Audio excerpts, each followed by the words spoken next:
Hey everybody, if you're watching the replay of this, I just hopped on live. I'm waiting for my friend Emily to show up. We're going to be talking to you about what you can do to get people to talk to you on Instagram. Yay, Gabby's here. Hey Gabby, how's it going, girl? So, okay, Emily's here. I'm going to let her come in. Emily, hey, if you are here live, will you go ahead and say hey in the comments? Yay, Emily, Hi. you're here. Hello. What's up, girl? What's up? Good morning. We did a test of this yesterday, and our faces were like, woo. Like, So right? close. It's like too close. Okay, Rachel's here. Hey, Gabby's here. Chloe's here. Okay, so I hope you don't mind me sharing this, but Chloe is who originally was like, oh my God, how do I get people to talk to me? So I just want to shout out to Chloe, that's Newbie Works, if y'all see her in the chat, because she is who started all of this. So we are talking, what'd you say? It's a really good question. It is a really good question. People were like interested in this topic. So we had a few people, I guess I had a few people, well, I had Chloe kind of go, how do I get people to talk to me? And then I was trying to think of it, and I was like, you know what? Emily's really freaking good at this. And if you guys don't know Emily, she works with me and then my friend Rachel, and she kind of helps me get a lot of stuff done as far as like copy goes for my brand, like emails, social, even helping me with blog posts. And she's got great Instagram engagement. It's one of the first things I noticed about her. And I was like, oh yeah, Emily's going to have some thoughts on this. I do have some thoughts. Yeah, and then I messaged her and she was like, oh my God, I'm obsessed with thinking about this and talking about this. Let's do it. So yeah, that's what we're doing here. And we appreciate anyone who is watching live or the replay later. Emily, how are you today? I'm good. You know, I forgot to have my coffee this morning. So it's a little touch and go, but I'm feeling pretty good. So oh my gosh, I had to cut myself off because I was like, dude, I'm gonna be just like a crazy jittery mess if I have a third cup. So yeah, okay, so like I said, we're talking about how to get people to actually talk to you on Instagram. This is gonna be super casual. I came up with some tips, Emily came up with some tips, and now we're going to surprise each other and you guys with what those are.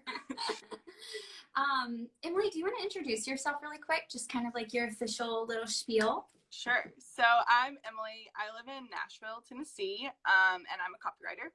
And I,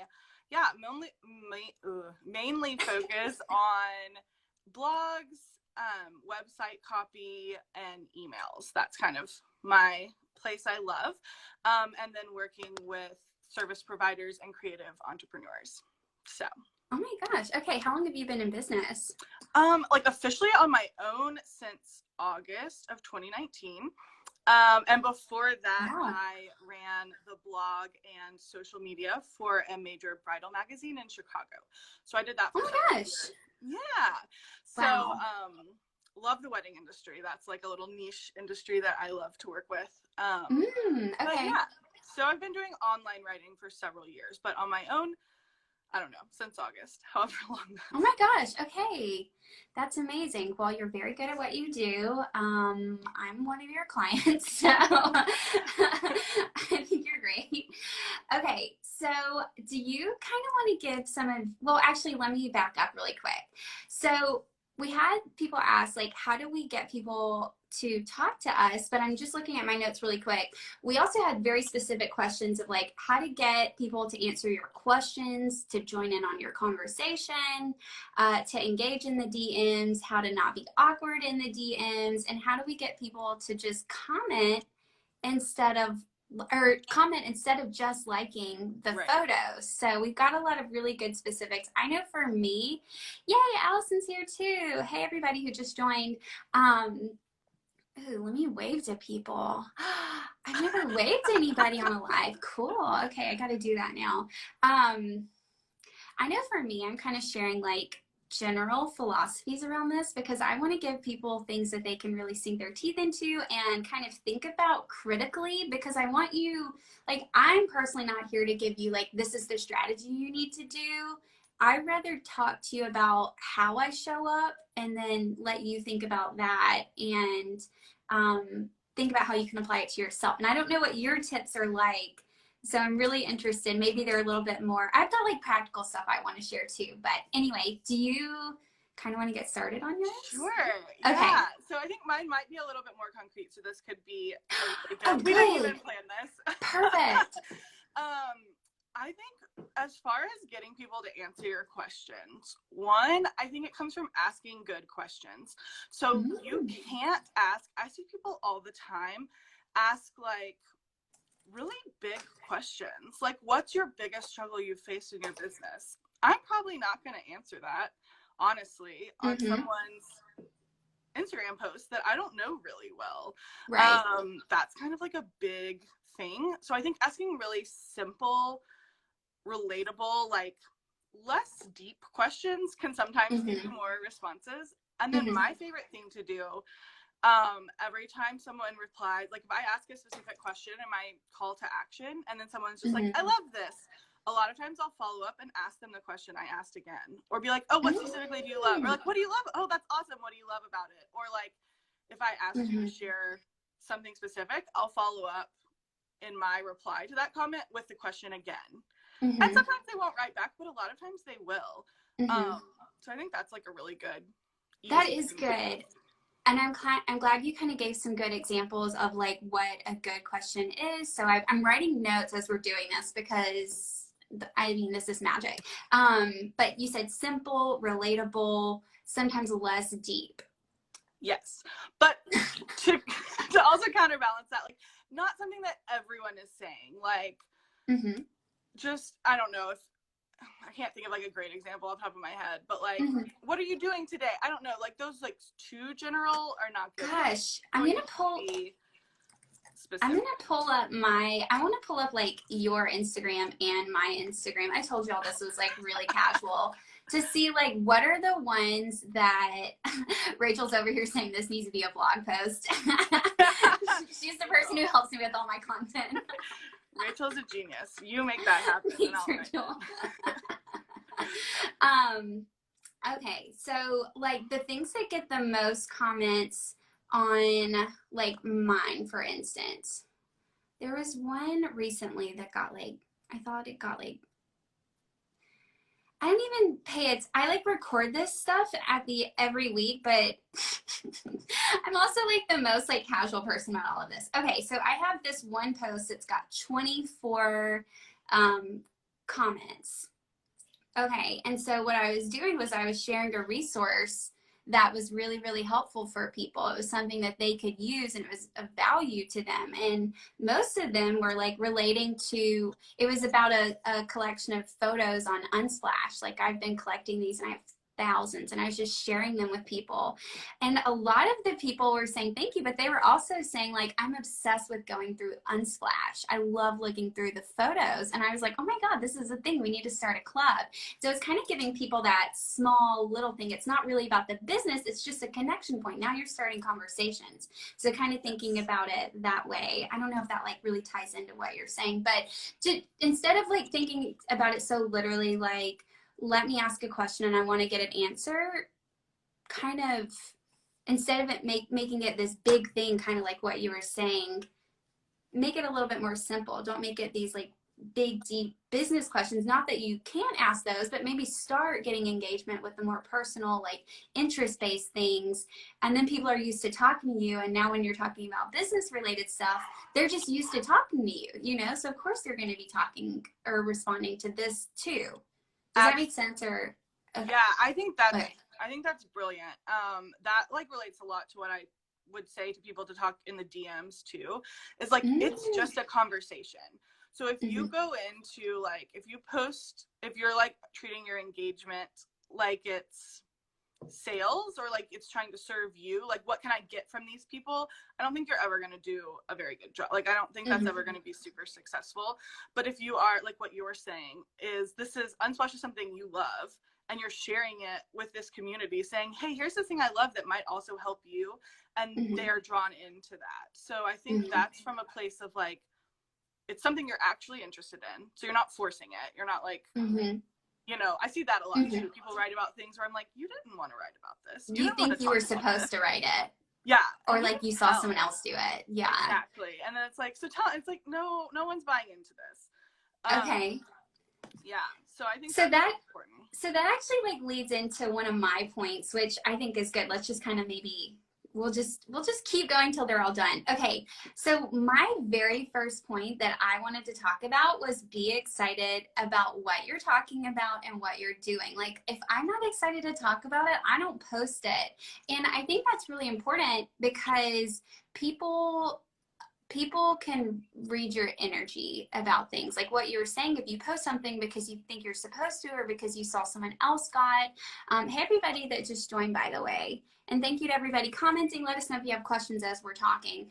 But I don't really talk about anything that I'm just not like super stoked about. And I think that that's a really good philosophy for not only like your content and your questions and what you're doing, but just your whole business. You know, if you're not super excited about it or super excited to talk about it, that's an indicator of something to tweak in a way to pivot what you're doing and focusing on. But that literally fuels everything in my business.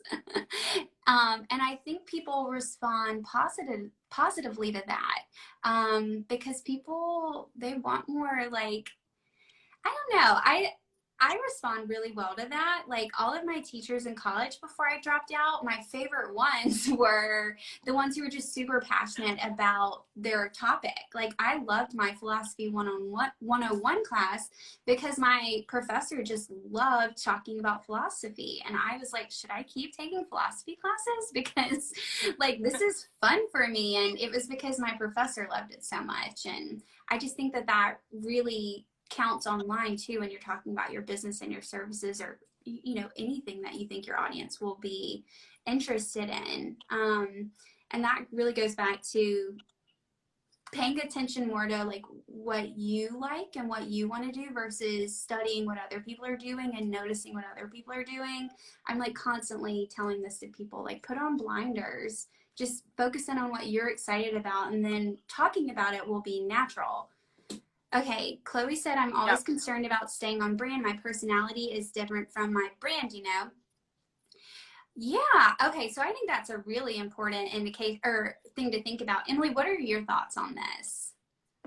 Yeah, so I love brand voice, and having a consistent brand voice is super important. And it should be like slightly different from your personality. So I think that that's totally fine. Like there's nothing wrong with your brand personality being slightly different from your personality. But I think if it's too hard to stay in that brand voice, it might not be authentic. So also I think with like when I'm talking to people, I loosen up a little. Like when I write my captions, that's very specific brand voice. Like I have a document, I check it, like at this point it's ingrained. But like blogs and emails and like that content that stays, I am very intentional with. But when I get in my comments, like I do loosen up.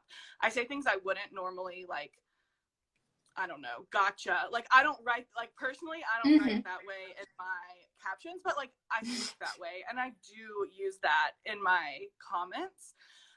So I don't worry about it as much. So you have like these little pockets, basically, these little pockets where you're like unbuttoning your pants a little bit, basically. Yes, yeah. But it can't be so different that like when someone jumps in the DMs with me, they're like, oh, you're not the person you present yourself to be. Right. They do have to be pretty similar. And I would say if it's too hard to keep those aligned, then maybe your brand personality is too far from your actual personality, and you may need to like reshape that a little bit. Right, like because it should be nothing major, but like you might need to realign and make sure that that brand voice is genuinely authentic. Also, I think a good tip is thinking about your favorite client. So people talk about like ideal client or dream client, but I think talking about your favorite client, so a real person that you have actually worked with, and then if you can just write all of your captions and comments to that person. Like if you're talking to someone, if you're responding to a comment, pretend like you're responding to that person and see if that helps trigger your brand voice a little bit. Ooh, and you could do that when you're talking to people in your DMs too, because I know people are like, what do I talk about? How do I talk about stuff? And I think that's a really good tip, because I definitely have had that in my business. Like whenever I'm writing anything, I always imagine I'm talking to my best friend. Oh, hey Ben, how's it going, guys? And that has been really helpful, because then you're not like, what does this stranger want me to say or want to hear from me? Which maybe is how people are getting caught up a little bit. They're thinking, what does this person want me to say, or what's like the right way to make a sale? And so you're kind of just in your head about it. But if you can like remove all of that. Oh, yeah. Okay, Chloe, loosen up in the comments. Okay. But if you can kind of remove all of that, then it makes it a little bit more focused, a little bit easier to really think about, and it's not as hard. So I love that. It's more clear cut. Okay. So someone else also said, I love writing captions in the moment when I'm excited about something, but tend to struggle when planning content ahead of time.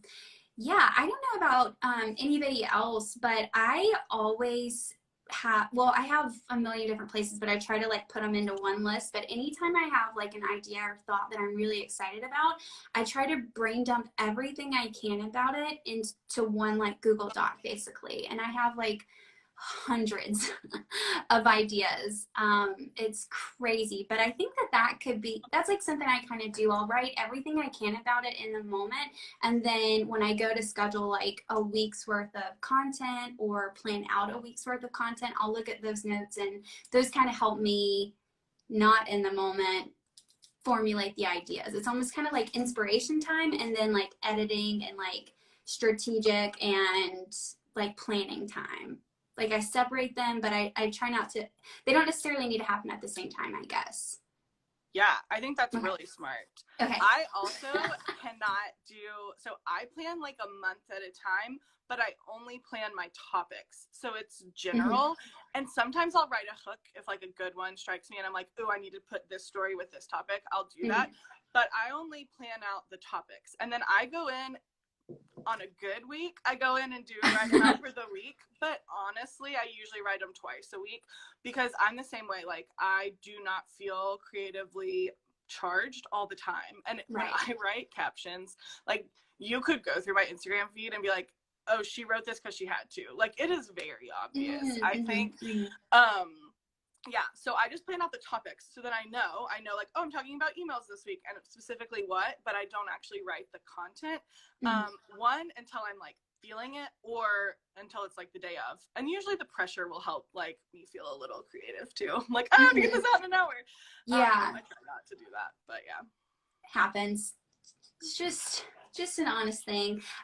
Yeah, and if anybody's interested in like Instagram planning, I've got a post from like last week in my feed that talks about how we go through, like it's very much what we just said, like here's the planning time and then here's the creation and scheduling time, like actually editing it, writing it, putting it out, and they happen at separate times for captions and for graphics. So yeah, those processes are divided. Okay, Emily, what's your next tip? Okay, let's talk about DMs for a second. Oh, yes. So okay. I think this is my personal opinion, and so you can completely disagree, and that's completely fine. Ooh, but are you about to say something controversial? I don't think you should be sending cold DMs to someone like out of the blue. I do not receive them well. Even when they're like nicely written, I respond because I'm like a kind person, but I don't, it leaves a bad taste in my mouth every time because it feels strategic. To me, engagement is really all about like building a community and getting to know people. And I don't really think about selling. Like I really don't. Not like I have made sales in the DMs, yes, but I have never approached, like I just want to get to know people, because I always think about it. I'm like, okay, what if I stood up and gave this, like whatever I wrote as my caption, I like stood up and said that in a classroom, right? And then someone came up to me afterwards and they said whatever they commented, like, to my face. Like, how would I respond? I wouldn't be like, oh, and I also offer blog services and my monthly pay. Right. You know, like that's weird. So I try to really approach it from, like, I just want to get to know you. So I see, like, what about new followers? Yes. I track who my new followers are, and I intentionally watch their stories. So I think responding to stories is so much more real than, like, sending a DM and introducing yourself. People are really responding to this. I was like, people are either going to be like, you're crazy, that's terrible advice. But that's what I've done. So yes, like, you do need to be intentional. I absolutely, like, I have a sticky note I'm looking at right now that says, have you engaged with new business owners today? Because I'm, like, trying to engage with new business owners. But I do it through stories, and I only ever respond if it's something I'm genuinely interested in or learned from. So that's my rule. Like, if I watch your story and there's nothing in there that touches me, like, I'll try again tomorrow. I'll try again tomorrow. But yeah, so that's I love it. Strategy. Okay, Gabby wants to know, have you approached people via DM, no selling at all, just trying to say hi? I've heard conflicting things from different people. Just want to make sure I understand correctly. I don't. Gosh, I mean, I think we're pretty much the same. I don't really go to Instagram to sell, even though it is a vital platform for me. I go to Instagram to, like, inspire or educate or connect. And so I don't know. I don't really, for me personally, I don't do a lot of like, let me weasel in. I shouldn't say weasel. That's a bad word, and I don't mean it negatively. Let me, like, get into people's DMs. I focus on what can I put out that people are going to be excited about. It's more about pull marketing than push marketing, where I'm pulling people into me and not pushing myself into their worlds. Oh my gosh, we've got a lot of comments. And then we'll get back to what you were saying, Gabby. So Sarah said, I get so many messages from people offering me services and they don't even bother to be nice or useful sentences. Bullshit. Okay, Gabby said, okay, good to know. That's what I thought. Just wanted to make sure. Chloe said, yeah, I did that way early in my career. It was not the right move. And then someone asked, okay, wait, we've got another question. So did we cover Gabby's question? No selling at all, just trying to say hi. Oh, like, do we approach people? So here's my thing. I don't ever send a DM to someone that I've never spoken to unless it's a reply to a story. So, and I'm not talking about, like, hitting the little emoticon and like, you know, hearting something. Like, I'll respond with a sentence. So, like, for example, if someone posts anything about traveling, I'm obsessed with traveling, I will respond to it and be like, oh my gosh, tell me what your favorite thing was you ate. Like, what did you love there? Or, like, if it's somewhere I've been. And I don't ever be like, oh, and hi, I'm Emily. Like, I don't ever introduce myself. Like, that isn't really necessary. I mean, sometimes it gets to that point, right, where we're, like, having a conversation. But I've never, like, cold approached someone. I mean, so, like, kind of when I first started. Yeah, and that's what some other people were saying, too. So you'll kind of, like, respond to the stories, and then that's how you, I mean, that's so perfect. Like, people love to have people be excited about what they're doing. Yep. Something I learned when I worked at a coffee shop, I would be like, hey, how's it going? And then 10 minutes later, someone's walking away having told me their entire life story. It's like, so yeah, just kind of, instead of getting people to respond to you, you respond to other people. I never introduced myself. Power move. Did I say that, or did you say that? I think I said that. That sounds so much more hardcore than I really am. I'm like, but yeah, it's true. Maybe you don't introduce yourself verbally. Maybe you introduce yourself energetically. There you go. There we go. I do, yeah. And I think, too, if you're wanting to encourage more engagement, like if no one's responding to your DMs, like, share more of your personal life on your stories. It does not have to be actually personal. Like, this is the thing I tell people all the time. They're like, I'm really private. I'm actually a pretty private person too. It's really easy to share personal things on your stories. Like, I will share making my making my coffee and my Nespresso. Mm-hmm. I get every time I do that and like pour my milk in, I'll get like 18 comments that are like, oh my gosh, this is the content I need. And I'm like, Mm-hmm. you know, it's not educating Mm-hmm. anyone. That's not important. Like, anyone can know I love Yeah. coffee. Like, it's not personal, but it makes people feel like they know you. Mm-hmm. And that's how things build. Because every client I have gotten from Instagram, I tell my husband all the time, I'm like, it's kind of like dating, where like the best relationships I've ever had have been with people I was like friends with first, and then we Mm-hmm. dated. Mm-hmm. My husband and I were friends for like 12 years before we ever dated. Mm-hmm. So it worked for us, but that's kind of how I treat the DMs too, like with clients. So my best clients have been people I genuinely just became friends with, never really talked business about, just kind of like built a normal, like, Mm-hmm. you know, friendship, an Mm-hmm. internet friendship. And then when they needed something they knew I provided, they asked me. Yes, and I feel like that is a very good just little snapshot of what online sales through Instagram actually looks like. It's a relationship. Yes. It's ongoing. You're letting people know you're a cool person and what you do, and when they need the help, they think of you. Yeah. Because you're reliable and trustworthy and whatever, and they know you do this thing. So that's amazing. Okay, we did have a question. How do you go about inquiring? Oh, wait, sorry. How do you go about people inquiring about your services through DMs? Do you send them over to your website, or do you engage in the DMs? For me personally, I always like to point people to a resource, but I always ask a question.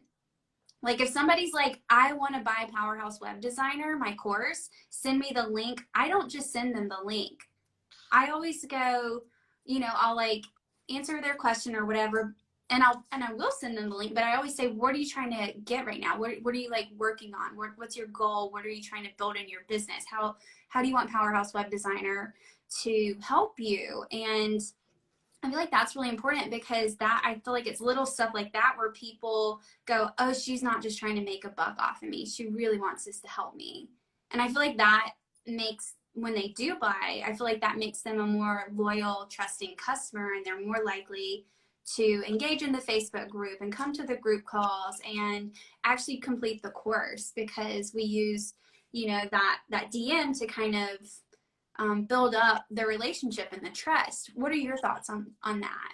I love asking a question. I think that's I think that's a really good point. I will usually send people to my website. Like if they say, oh, do you write website copy? I'll be like, oh yeah, I do. Like you can see more on my website. Like what's your business about? Or like, are you looking at, are you trying to rewrite? Hey, Jen. Are you trying to write a new website? Sometimes people aren't actually after, they're like, you know, they don't want a whole website, they just want one about section. And like if I just pitch, why does this cost so much money? So yeah, I think asking questions to find out what they actually are interested in and what they need before pitching is really smart. Yes. Now I do want to just give very, very focused designer advice for this, because I do teach all of my students to come up with a service guide. I think that's the smartest place to start as far as like a lead generator. Like don't start with a freebie, don't start with the checklist, start with something that's an asset that will help people who directly like want to know about your services. Like you can't send them to a freebie on your website when someone's like, hey, do you do web design?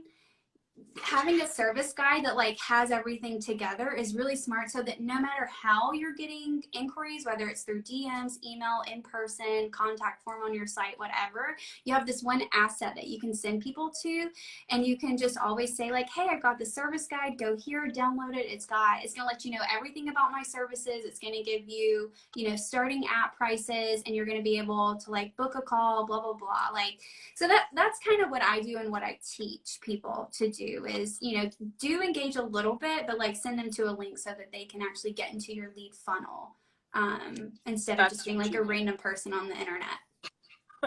Yeah, that's really smart. The service guide is a really good idea. I'm going to go make one now. I don't have one.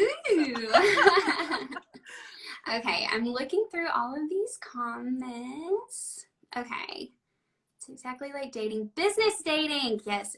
All this is kind of like dating. It really is. Okay, cool. Oh, Chloe said, so service guide over services page. Yes, because a services page, when you send people to that, it's just sending traffic to your website. It's not helping you generate a lead. So you need something that helps you generate a lead so you can get them into your sales system so you can crank out clients, basically. Rachel's got to go. That's fine. Thank you for being here, Rachel. Okay, Estrella Design Co. was wondering the same. Guys, y'all are going to love my new mini course coming out on Monday. It tells you all about this. So you need a sales system to get clients easily. If you're tired of the instability, the inconsistency in your business, having a sales system that you just feed and it cranks out clients for you is what you need. So be on the lookout for that. It's coming out on Monday. I'm really excited to get that out there. It's the sales system that I teach my students in Powerhouse Web Designer. I kind of show you the principles of how to make sales online, how to set up the sales system, and then your job is to be on Instagram and feed the system, basically. Okay. All right. So do you want to share your next tip, I guess? Yeah. So Okay. this one's pretty practical. I think if you aren't getting a lot of engagement through your posts, you should try posting something really controversial. Ooh. So disagree with some like very popular thing that you see on the internet. I like posted one time disagreeing with like manifesting, like the concept of manifesting money. It blew, like people were like, oh, and like you have to have kind of a thick skin because some people will, like, the point is that people are going to disagree with you, but you're going to start conversation. Because if you're just saying like, I don't know, like talk about the term biz babe or boss babe, like how do you really feel about that term? Like, is that or are you like, no, I find this like deeply problematic? It can be anything, but like something that's popular and that you hear people talking about, and like every time you hear someone, you're kind of like, I don't really know that I agree with that, but it's just kind of common, so it just kind of floats by. Disagree with it. So something controversial. This is really smart, and it's anything that kind of makes you cringe that you see online. It can be literally anything. You don't even have to relate it to your services. I mean, you can, but really what you're doing is giving people this chance to agree or disagree with you and doing it in a way where it's like, oh, people are going to have an opinion about this. Like something that I want to post, I might even have this scheduled for May, is, you know, I love creating content even though all of y'all hate it, and I want to talk about it. And I don't mean y'all as in you, Emily. I hope you like creating content.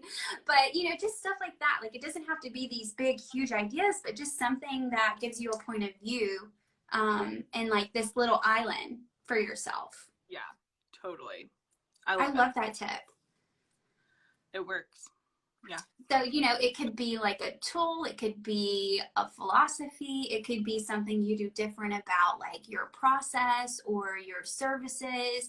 It could be how you handle customer service, like something that really, really stood out to me when I was really kind of at this point of like, I'm about to grow or I'm about to stay just stagnant for a few years, was, you know, I was really tired of people who were the experts online, you know, like all of their followers are giving them something. They're, you know, like they're getting a lot out of us. And when I would like reach out or email, I felt like I was always getting really templated replies, and it started to kind of rub me the wrong way. And I was like, these people are pretending like they're so helpful and nice, but they don't actually want to talk to me.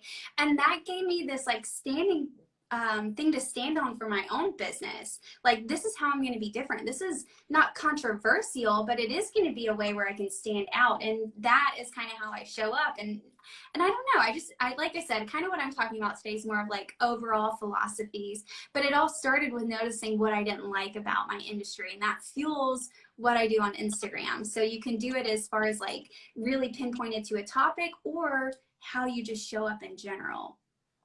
Yep. Okay. Yeah, I love that. And I think you do that. Like, you embody that, Melanie. Like, that you're so approachable and so, like, actually helpful.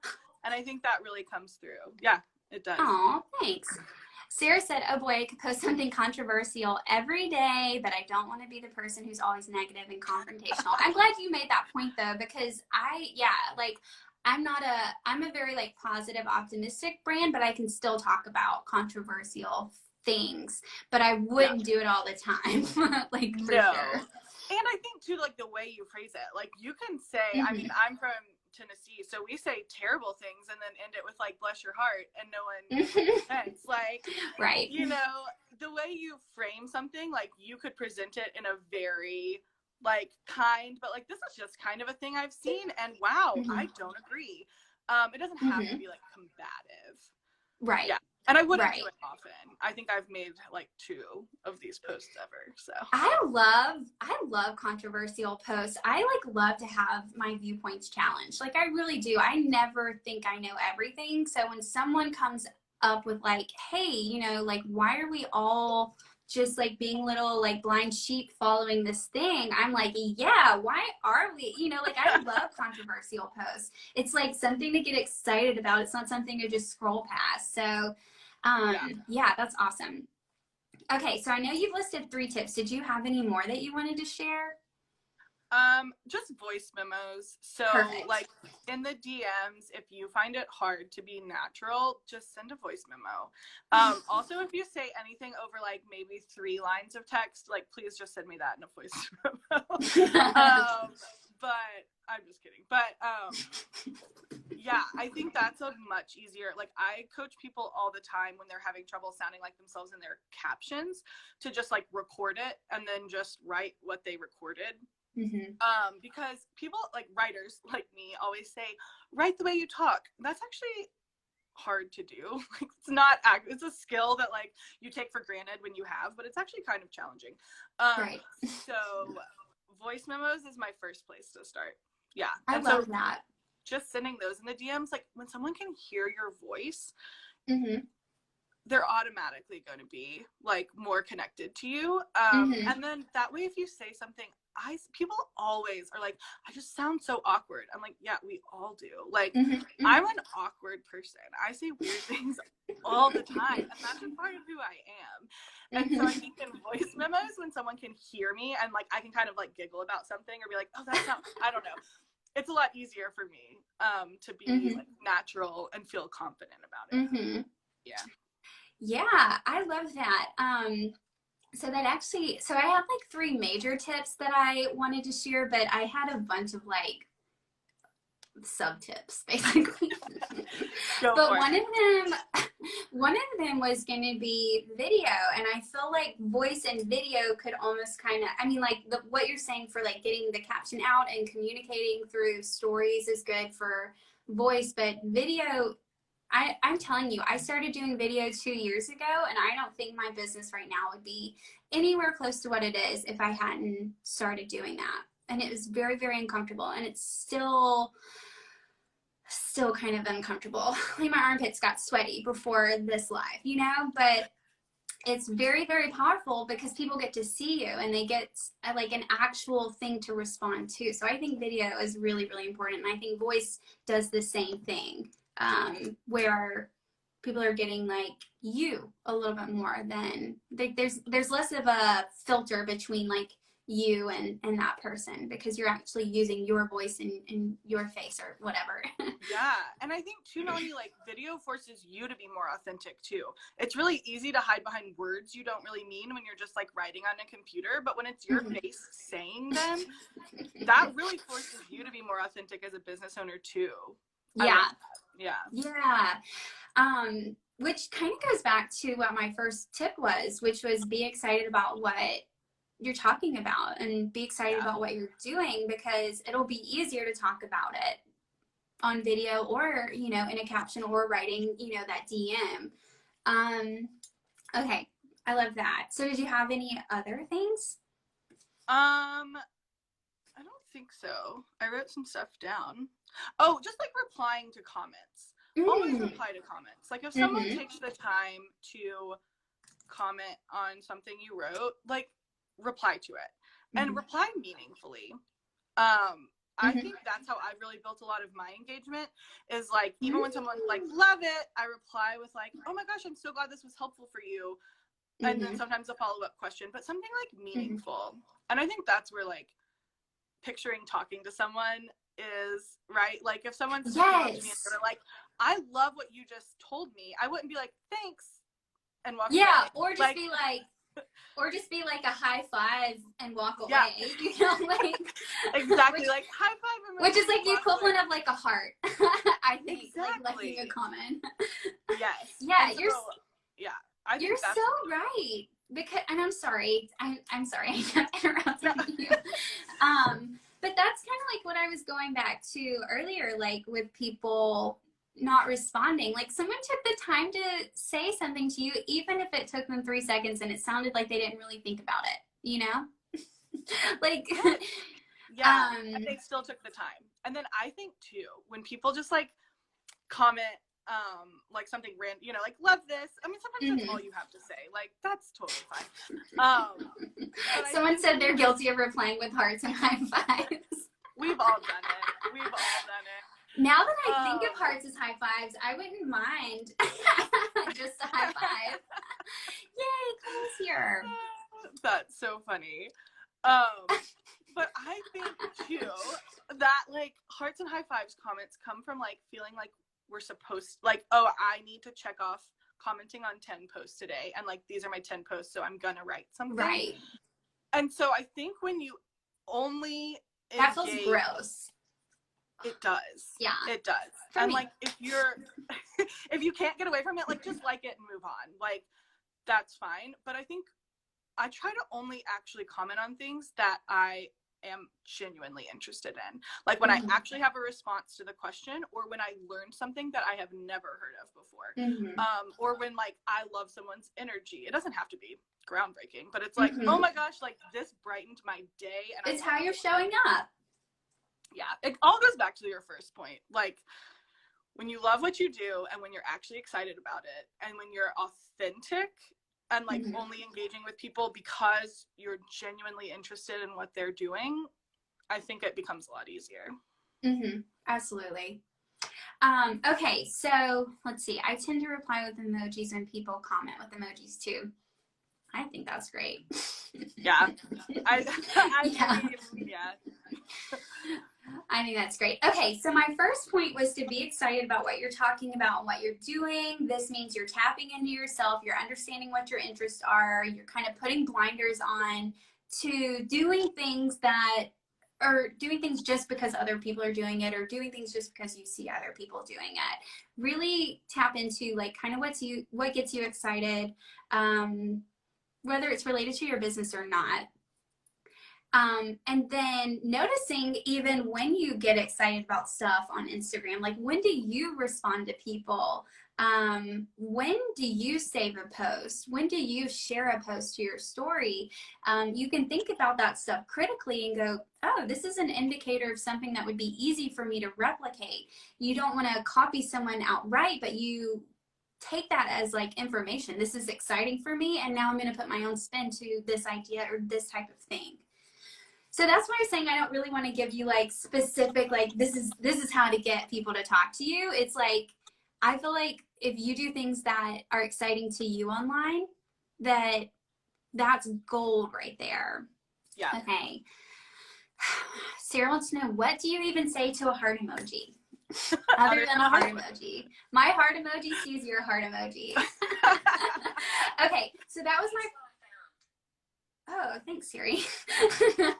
Okay, so that was the first thing, is be excited about what you're talking about and what you're doing. The second thing is understand why someone else would or should be excited about what you're saying. So it's a little bit of work you got to do up front. Why would somebody care about this? You have to do some of that critical thinking, but anytime that I'm writing something, which this will be my third point actually, dial down the fluff and get straight to the point. That is so my philosophy online. Very, very clear, very focused. But when you do my tip number 2, which is understanding why someone would care about it, it's easy. I mean, I guess they kind of go together. Be clear and be focused and get right to the point of why someone should care about it, basically. So those are my 3 tips together. Be excited about what you're doing, understand why someone else should be excited about it, and then be really, really clear, cut down the fluff. And those all tie just into my selling philosophy. This is how I show up online, everywhere, on Instagram. If I met you at a coffee shop, we would, it all goes through those three things. Like, how can I just be very, very clear, very focused, be excited about what you would be excited about, and do it through the lens of, like, these are the things in my wheelhouse. These are the things I'm naturally just like geared towards and my strengths, and kind of doing it through those three things, basically. Yeah, I think that's beautiful and really powerful, honestly. And I do think, just to say, like, to your cut down the fluff, because, okay, so Melanie is like very direct, like very to the point, which, like, for me, I'm a little bit less that way, but I still cut out the fluff. So I think, like, sometimes when people hear that, like, I give people that advice all the time, like, cut the fluff. They think that means it has to be like dry and direct and bare bones, like in a negative way. And it doesn't. Like, I use storytelling in a lot of my captions. Like, that's one of my favorite methods. So I will like tell a whole story, but like, you better believe that that story is intentional. Like, I have taken out all of the extra that detracts from the point. And so you can still, and like, Melanie, your posts all the time will be like very engaging, but they don't have that extra fluff. So it doesn't mean like devoid of personality or detail. It just means you're not wasting people's time. Yes. So I was kind of thinking about this, and it would I was trying to think of like how I would relate this to something else. How I show up online and like sell is the equivalent of me like calling you up and being like, hey, I heard about this party. There's going to be alcohol and cute boys and karaoke. Do you want to go with me? And that's like, you know, you're giving the details, you're saying what's exciting, and then you're inviting people to do the thing, right? And that's kind of my selling style in a nutshell, and like talking to people in a nutshell, whether I'm like educating, trying to entertain, you know, trying to promote something. It just all flows through that. Like, I just want you to come to the party, basically. It's such a good like strategy. I love it. Thanks. Yeah, and that's just my selling style too. Like, Emily, I love that you said, you know, I am still like clear and focused, but you do a little bit more, I don't know, there, you know, there's just so much room to like apply these principles, but do it in your own way. And that comes from just trying it, and then, you know, a year later you're gonna be like, wow, I figured this out. Oh yeah. You know?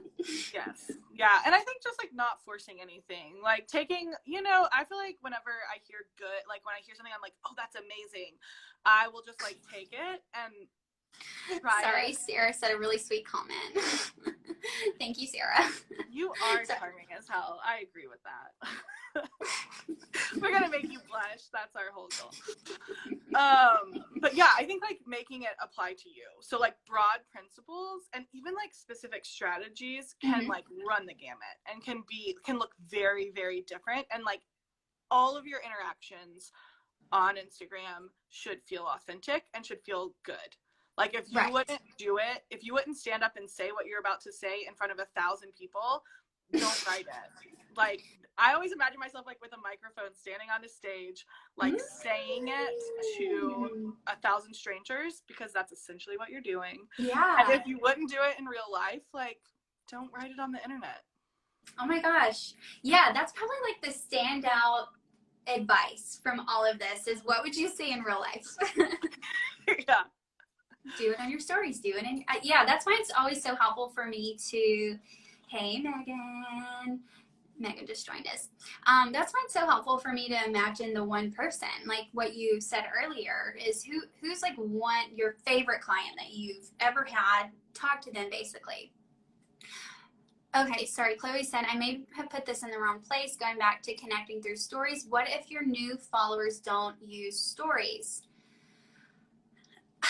I would say that's okay.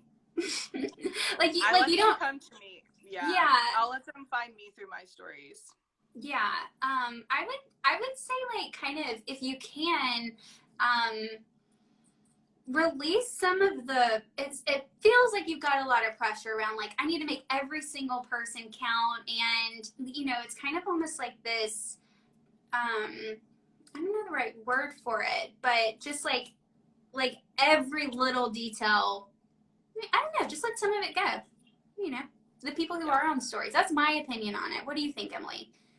I mean, I tend to agree. I think I approach new followers as like, oh, this person was interested in something. Like they either watched my story or they went to my web, like they saw my freebie or they saw a post, right? Like they came to me and they followed me because they're interested.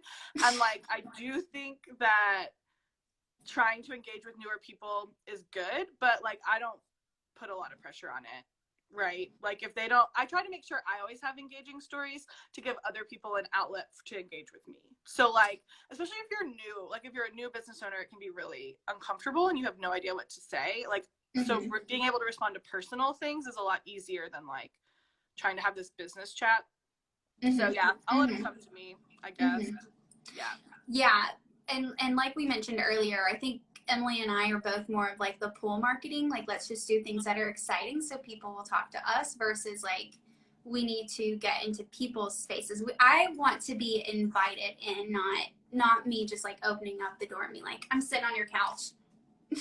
Go make me a margarita.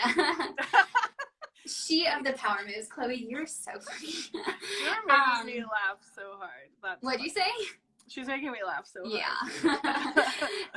Okay, so I would just say, and I think I only get like an hour on live, so we're kind of towards the end of it, but I just want to go through some of the things we've talked about to kind of hit them, you know, reiterate them, I guess. Okay, so some of them, no. I know what I want to go on before we don't have any other time. 2 points. Small wins are wins. That is the thing to focus on. Any kind of win is a win. If you get one person who commented, that is engagement. And actually let me go to the next thing, because this will tie into it. There are other types of engagement that you can get on Instagram that are going to grow your account and are an indicator of what you're doing being the right direction, that aren't verbal. They're not you talking to other people directly. So people answering a poll, whether they talk to you or DM you or whatever, that's still engagement. People watching 3 seconds of your video, that's engagement. People sliding through your carousels, that's engagement. You telling people go to my profile so you can click the link and get this thing, that's engagement. Saving your post, sharing your post, just going to your profile, clicking the link in your bio. Do you have any other ones? I wrote down a few. I think that's it. I mean, you could like do a sticker question, and you know, people can respond to that. Like there are just so many silent ways to get engagement. You have so many people in your audience who love what you're doing, but they're just not going to talk to you because they've got 5 kids running around, or they're in line at a grocery store, or you know, a million other different reasons. So to just kind of think about those things and look at all of your wins versus going, nobody's responding to my question, or you know, I didn't get like 20 comments.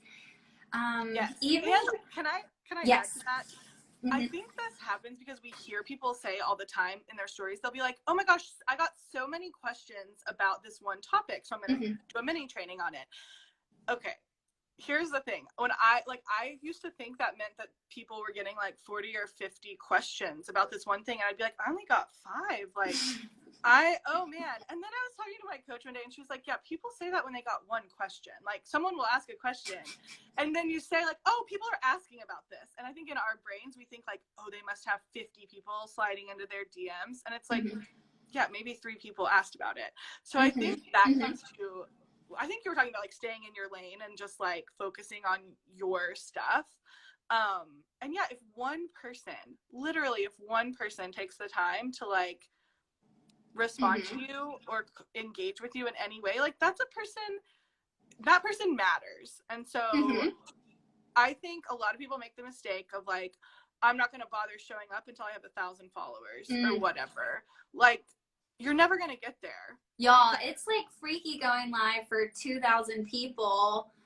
You know, like if imagine like doing these things that are what you want to be doing in your head. Like it all starts with like being able to go live in front of 10 people, or being able to ask questions to 50 people or 100 people or 500 people. You know, if you think of these like big accounts who get hundreds of followers a day, well, first of all, they're not going to be trying to message every single new follower, but they are going to try to like capitalize. It's not like those 100 people don't matter to them. You know, now they're part of a community. If all they had was those 100 people, it would still be a part of a community that they're trying to talk to and inspire and, you know, like connect with. We had a lot of people who were resonating with saves for posts. That's the same for me. I see how many people saved my posts. I pay attention to what's shared. I do pay attention to comments, but even just noticing more people viewing your stories is a sign of engagement, because it means more people are looking at it. And, you know, the more people look at it, the more people, or the more Instagram shows it to people, you know, and then you have more opportunity for all of those silent followers and hopefully eventually engaged followers too. Right. And that goes back to your goal. Like if your goal is to like educate people and get people excited about what you're doing and to like connect, then you're going to be genuinely excited that someone like that 2 people saved your post. That is genuinely exciting to me, because my goal is like I want someone to learn, and like if someone takes the time to save your post, they're probably learning from it. But if your goal is like, you know, metrics or numbers or sales, you're probably never going to really be happy with your engagement level. Right, because it could always be better and be cranking out better numbers for you. Exactly. Yeah. Oh my gosh. We've been talking about this for almost an hour. Does anybody have any follow-up questions? We've got just a few more minutes, and then I think Instagram's going to kick me off. Or do you have anything that you want to share before we wrap up, Emily? Oh, I know what we should share. Do you have like a resource or anything that people could use? Yeah. Since you're so great at writing. Yes. So if you are struggling to like have an authentic brand voice, or you feel like you're not communicating the way you want to be, I do have a brand voice guide that you can download. It's on my website, and I am not like a huge free, like, here's the thing. I've been told by multiple people that I should charge a lot for this, but I don't, and it's free, because I'm just like feel very passionate about it. So yeah, if you're having trouble with brand voice, it's also something I love like this topic I love talking about. So also like, you know, we were just talking about engaging, like DM me if you have other questions, because I do love talking about engagement. Yeah. So where can people go to grab that resource? Oh, yeah, you don't know what my website is. You wish it and it appears. Yeah, you just think really hard and then it's on your desktop. EmilyWritesWell.com. And then, yeah, it's on there. I just redid my website, so I like can't even tell you where it is. But you can also just DM me and I'll send you the link directly. It is on my website. Yeah, I do see something in your footer that says want copy tips directly. Yeah, you did just redo your website. I love it. Okay. Okay, so the brand voice guide, go to EmilyWritesWell.com and you'll find it, or you can DM her and you probably just send them like a direct link or something. Yes, okay, Megan wanted to know thoughts on using hashtags on stories. Is it worth it? Is it too spammy looking? Megan, I'd be interested. Do you use hashtags? Like, do you search for hashtag stories? Wait, is that how it works? I don't know. I don't really use hashtags. I'm just such a dork. If I use them, I will hide them. So, like, I'll put them behind a poll, or I'll make them, like, really small and put them behind a sticker. So smart. And I only use them when I think they make me look funny. Or sound funny. Sound funny. Oh my god. Such a dork. I like your idea of just like hiding them though. Yeah. I don't often use hashtags on stories, but I know some people do and have really good results with that. But that's not a thing I really, If there's a really obvious one that I'm like trying to target, I'll do it. But I do know Rachel, who is my like strategist, VA, everything marketing. I do remember her saying only do like 3 to 5 in your stories if you do them. That's kind of like the only like technical stuff. Okay, we've got 36 seconds and counting down left. So I'm gonna go ahead and wrap this up. Dude, Emily, thank you so much for all of your insight knowledge. Y'all go to EmilyWritesWell.com to grab her brand, voice, copy, magic stuff. Thanks everybody for watching this. Hope you have a good one. Bye guys. Bye.